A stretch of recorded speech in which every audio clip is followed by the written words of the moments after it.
Bonjour, ici Vincent Bouvet du blog initiation-photo.com. Aujourd'hui, je vais partager avec vous comment utiliser votre mode rafale de façon créative. Commençons par définir ce qui est le mode rafale. Il s'agit de la fonctionnalité de votre boîtier qui vous permet de prendre plusieurs photos successives à une fréquence définie. Alors, de façon classique, la fréquence est, sur un boîtier réflexe, oscille entre 3 images par seconde et jusqu'à 16 images par seconde, voire un petit peu plus pour les boîtiers professionnels. Alors pour ce faire, il s'agit d'activer cette fonctionnalité prise de vue par rafale, et pour l'enclencher, il suffit de rester appuyé sur le bouton du déclencheur pendant tout le temps que vous réalisez cette série de photographies. Alors, quand utiliser ce mode? Classiquement, ce mode de prise de vue est très utilisé lorsque votre sujet va bouger de façon rapide, mais aussi imprévue. Alors, le cas classique, c'est la photographie de sport, et si l'on prend par exemple le sport, le football, le joueur va faire un changement de direction très imprévu, de manière à dribbler son adversaire, et ça, le photographe sportif devra saisir ce type d'action qui est impressionnant et qui produira de belles images pleines d'action.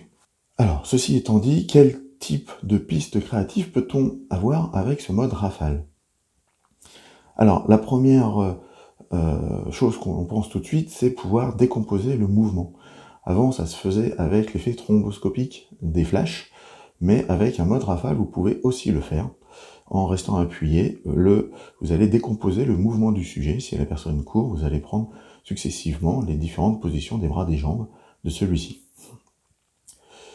Si vous réalisez ce même type de photo en rafale, mais cette fois-ci le boîtier posé sur un pied et en cadrant relativement large, vous allez enregistrer aussi la décomposition du mouvement de votre sujet, mais celui-ci va se déplacer dans le cadre de la photo.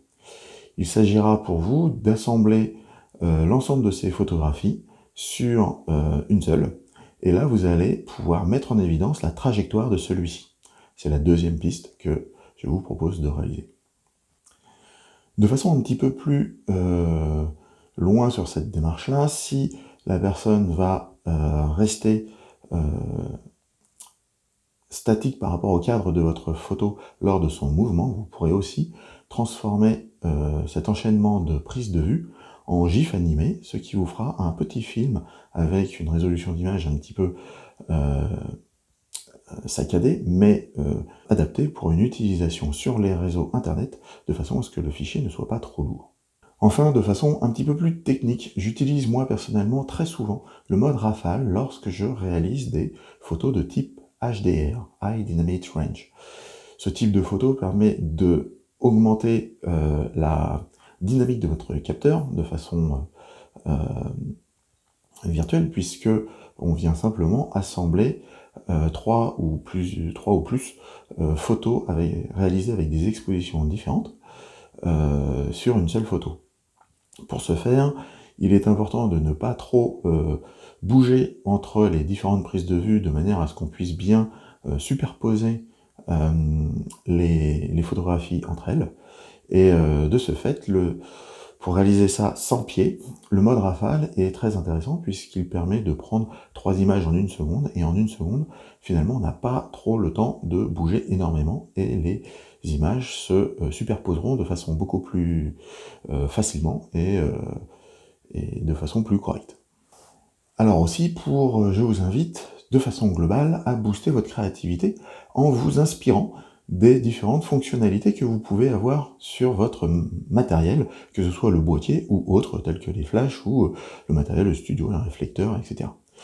Le fait de chercher des utilisations un petit peu originales de tous ces matériels vous aidera à développer une créativité, à accéder à des modes de prise de vue et des types de photos que tout le monde ne feront pas, et de ce fait, vous pourrez ainsi réaliser des photos qui sortent du lot. Donc, continuez sur cette lancée, inspirez-vous, et montrez-moi ou échangez en commentaire vos réalisations que vous faites sur ce mode de fonctionnement et de créativité. Donc, si vous avez aimé cette vidéo, je vous invite à cliquer sur le pouce bleu, à vous abonner à la chaîne YouTube. N'oubliez pas d'activer la petite cloche pour être prévenu de chaque nouvelle parution d'une nouvelle vidéo. Et le mieux est de vous abonner au blog initiation-photo.com en scannant le QR code qui s'affiche à l'écran ou en cliquant sur le lien en description de cette vidéo. Merci bien, au revoir et à bientôt.